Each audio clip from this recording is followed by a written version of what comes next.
à Cyril Blanchet. Alors, on a parlé de l'open data, on peut parler du big data, du smart data. Enfin, le mot data est présent à beaucoup d'endroits et dans la donnée, dans la smart city. Et je dis souvent moi-même à mes étudiants que le touriste est un citoyen dans la ville quand il arrive, mais que le citoyen est constamment un touriste dans sa ville. Donc, tourisme et smart data et smart city, il y a peut-être des éléments assez intéressants. Et donc, Cyril, qui est doctorant à l'université Gustave Eiffel, va nous donner un petit peu sa vision sur le sujet du smart tourisme. Très bien. Bonjour à tous. Tout d'abord, merci pour cette invitation. Vous m'entendez? Oui. Ok, très bien. Ce que je vous propose, c'est de revenir en partie sur mon travail de recherche pour essayer d'être un peu sur un même terrain d'entente, au moins du point de vue conceptuel, de tous ces termes qui ressortent, que ce soit dans l'actualité ou même dans les publications universitaires. Lorsque j'ai commencé en fait ma thèse, l'objectif était d'essayer de comprendre un petit peu comment les smart cities se développaient, mais surtout essayer de comprendre le regard qu'on pouvait porter à l'activité touristique par rapport aux smart cities. Lorsqu'on reprend en fait les définitions les plus consensuelles de la smart city, on a vraiment cette idée d'illustrer des villes qui misent sur la technologie pour améliorer le quotidien de vie des habitants. Et c'est cette notion d'habitant qui peut questionner parce que finalement, sur un territoire, on n'a pas que des habitants, on a surtout des usagers. Donc, les touristes sont aussi des usagers de ce territoire-là. Donc, j'avais essayé de questionner cette définition un petit peu initiale de la Smart City parce qu'elle oubliait en partie l'activité touristique. Et on le voit sur certaines destinations. Je vais reprendre l'exemple de Barcelone, qui est identifié comme un leader de la Smart City. Et pendant plusieurs étés, on s'est retrouvé dans un phénomène d'over-tourisme avec un rejet de l'activité touristique. Alors là, est-ce que l'amélioration du quotidien de vie des habitants, elle était réelle? Sans doute pas. Lorsqu'on commence à mettre des banderoles sur les balcons pour dire aux touristes de rentrer chez eux, c'est qu'il y a un problème de cohabitation entre l'activité touristique et l'activité résidentielle. Donc, dans cette définition, déjà, la Smart City, elle excluait un petit peu les touristes et on se rend compte qu'en excluant l'activité touristique, certains territoires, notamment urbains, ne peuvent pas arriver à mettre en place une réelle amélioration du quotidien de vie.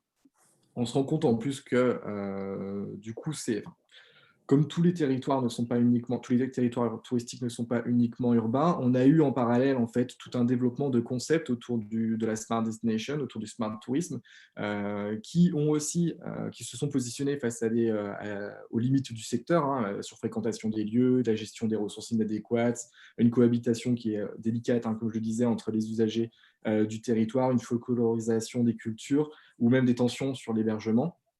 Et on s'est retrouvé en fait avec plein de termes. D'un côté, la smart city, d'un côté, le smart tourisme, de l'autre, la smart destination. Et dans mon travail, dans un premier temps, ça a été d'essayer de comprendre comment on fait cohabiter tous ces termes, parce qu'à trop multiplier les concepts, on s'y perd. Et la limite, c'est qu'on dénature complètement ces termes qui ont pourtant un intérêt à exister. Si on prend le terme de smart city, pourquoi il émerge aujourd'hui? C'est bien parce qu'on se rend compte que les gestions actuelles des villes n'ont peut-être pas été efficaces. Et on voit bien qu'il y a une émergence de la technologie et comment cette technologie peut essayer de reconstruire une nouvelle gestion des villes. En tourisme, c'est la même chose. On voit bien qu'il y a eu plusieurs vagues d'innovation qui se sont appliquées au tourisme. On peut parler de la première, hein, avec celle d'Internet, avec toute une question de digitalisation du secteur, avec la digitalisation des brochures en ligne, des différentes offres touristiques en ligne.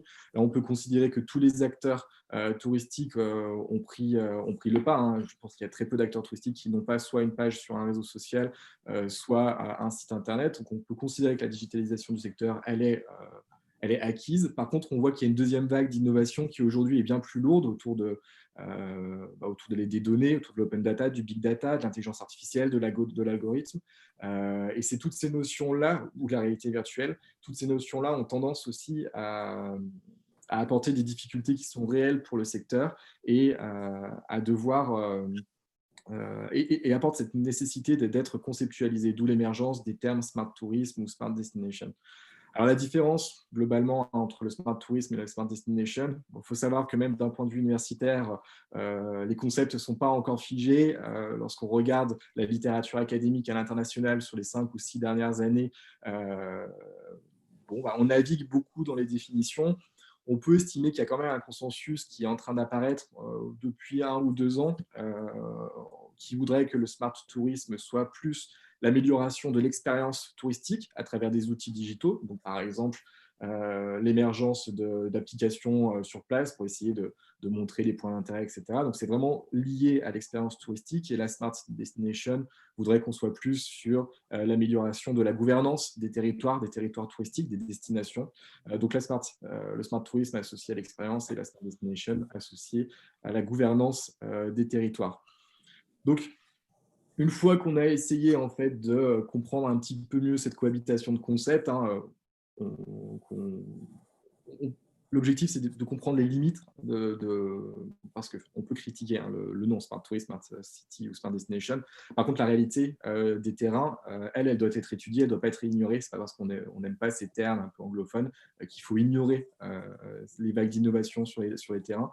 Et là, c'est plus compliqué. Lorsqu'on prend par exemple les projets comme Data Tourism, on voit bien qu'il y a eu énormément de difficultés à être mises en place. On voit bien qu'il y a aussi des rejets de certains prestataires qui ont du mal à comprendre cet intérêt, même si aujourd'hui il est accepté. Mais il y a bien un besoin de former les prestataires autour de la notion de Big Data, parce que c'est de toute façon un phénomène qui est nouveau, un phénomène qui est récent, et ça demande un besoin en formation, un besoin d'améliorer ses compétences. Donc voilà, c'était pour faire un point juste sur mon travail, un point pour essayer de comprendre un peu mieux ces termes de smart, tous ces termes smart qui émergent, et essayer de comprendre un peu comment l'émergence de ces technologies vont avoir des impacts sur nos quotidiens et sur le tourisme. Moi, j'ai une question. Vous êtes le plus jeune d'entre nous. Et donc, pour vous, demain, un tourisme smart, ce serait quoi pour vous en tant que jeune futur touriste important? Alors, c'est toujours compliqué de se projeter dans le futur, même si, effectivement, si on reprend, quand on parle de Smart City, on parle de ville de demain. Donc, si on étudie la Smart City aujourd'hui, on devrait avoir une bonne vision de ce qui se passe demain. Et si on étudie le Smart Tourisme, on devrait avoir une bonne vision de ce qui se passe demain.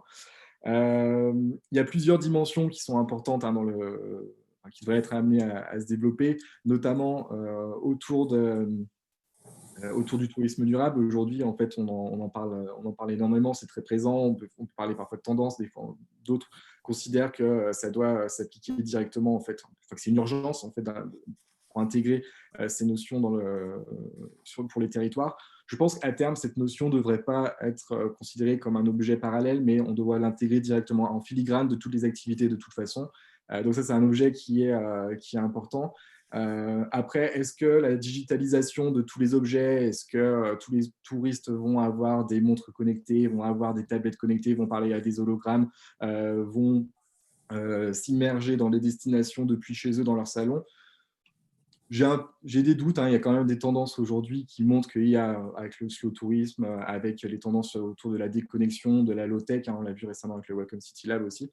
Il y a quand même une tendance aujourd'hui à la déconnexion, parce que la technologie ne crée pas le voyage. Ce n'est pas la technologie qui va nous faire profiter d'une immersion en snorkeling à Tahiti. Donc, il y a plein d'exemples comme ça qui permettent de montrer que la technologie, elle participe à la visibilité des destinations, elle participe peut-être en tout cas à la gamification aussi de certaines expériences touristiques, mais elle ne remplace pas les qualités naturelles des paysages ou les qualités architecturales de certaines villes. Donc, je ne pense pas que le tourisme va évoluer complètement dans un tourisme complètement technologique, un petit peu avec une vision dystopique qu'on peut voir dans les science-fiction. Je pense qu'on va quand même garder des objets qui sont très tournés sur qu'est-ce qui fait sur les motivations initiales, aller découvrir le Machu Picchu, aller découvrir des palais orientaux. Je pense que cette motivation-là, elle va rester, et ça va surtout être la visibilité des destinations qui vont être peut-être modifiées. Voilà. Ok, alors il y a des questions, donc je vais passer la parole à Romain, juste pour rappeler, pour ceux qui ne l'auraient pas encore compris, que dorénavant, la communauté M-Tourisme est co-animée par Romain et moi-même. Après 10 ans d'animation, je continue, mais on est toujours mieux à deux. Donc voilà pourquoi Romain est avec nous et va poser des questions qui ont été posées à Romain, à Cyril. Alors, première question. Cyril, est-ce que vous auriez un exemple avancé de Smart City qui intègre en fait le tourisme? Oui. Alors, il y a plusieurs exemples.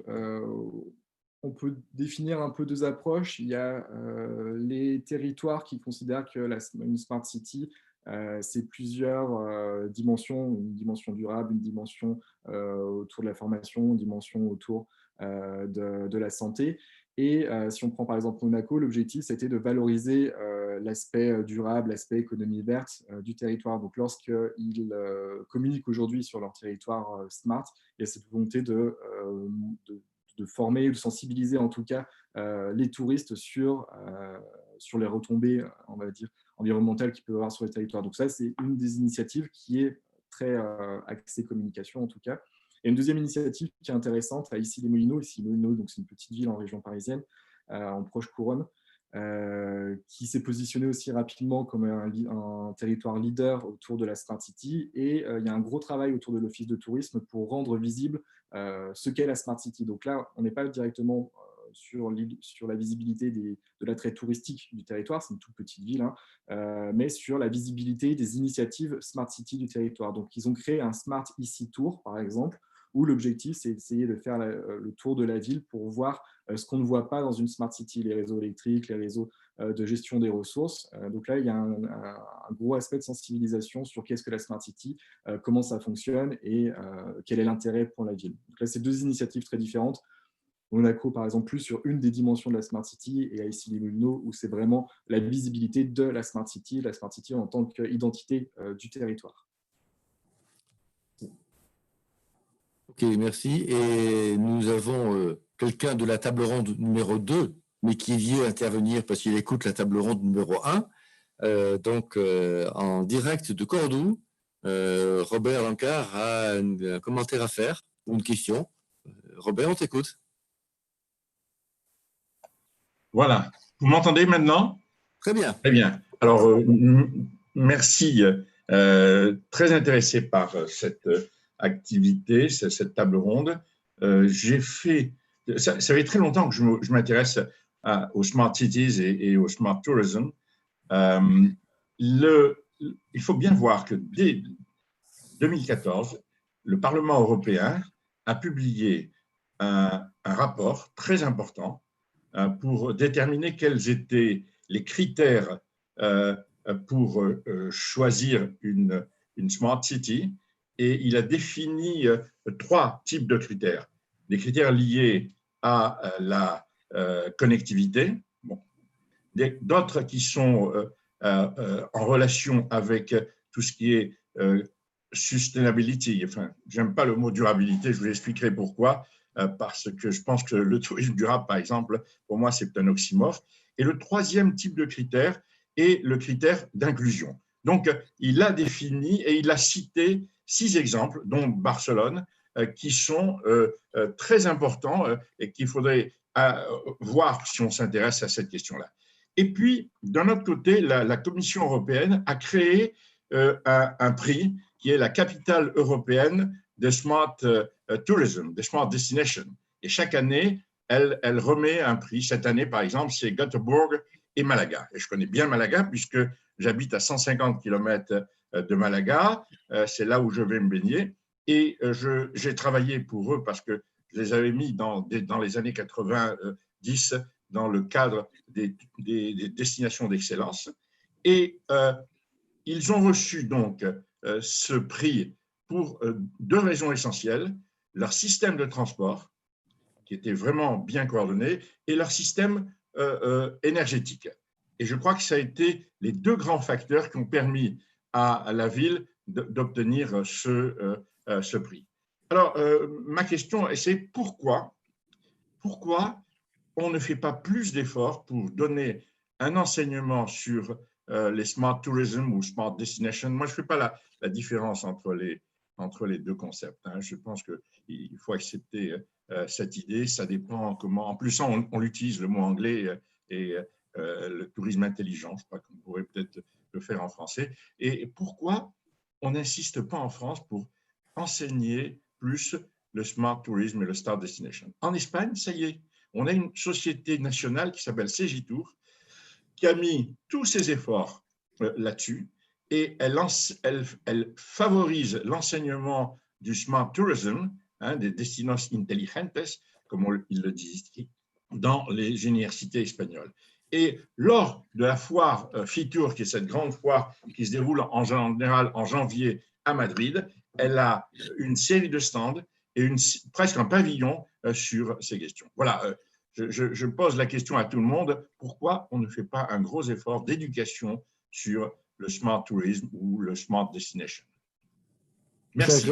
Roberto. Cyril, une réponse, pas la réponse, une réponse sur le sujet?